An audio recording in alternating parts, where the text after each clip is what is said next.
আসসালামু আলাইকুম। দেশ ও প্রবাস থেকে যারা দেখছেন সকলকে আন্তরিক মোবারকবাদ। বাংলাদেশ আওয়ামী লীগের সাধারণ সম্পাদক বলেছেন, কোনো সাধারণ শিক্ষার্থীকে গ্রেফতার বা নির্যাতন করা হচ্ছে না। যাদেরকে গ্রেফতার বা নির্যাতন করা হচ্ছে তারা জামাত বিএনপির এবং তারা রাজনীতি করে থাকে, তারা সন্ত্রাস করেছে,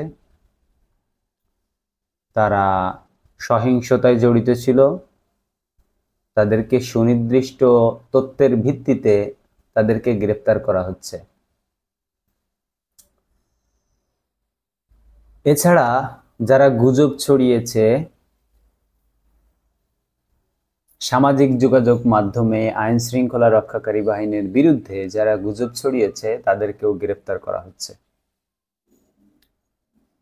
আরো বলেছে যে বিএনপি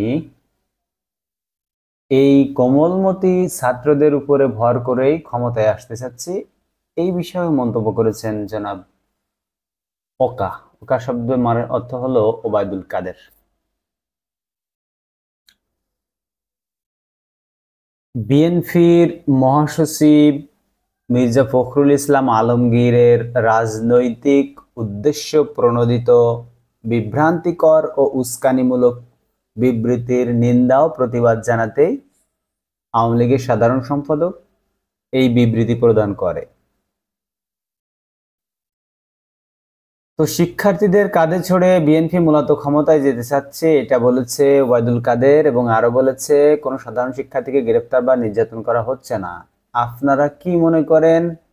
কমেন্ট বক্স উন্মুক্ত, সবাই যার যার মতামত কমেন্ট বক্সে দিন এবং আমাদের চ্যানেলটিকে সাবস্ক্রাইব করে রাখতে পারেন প্রতিদিনের আপডেট পাওয়ার জন্য। আপনাদেরকে অসংখ্য ধন্যবাদ ভিডিওটি দেখার জন্য। একটি লাইক দিবেন দয়া করে, তাহলে ইউটিউবের অ্যালগরিদম হেল্প করবে ভিডিওটি অনেক মানুষ দেখতে। আল্লাহ হাফেজ।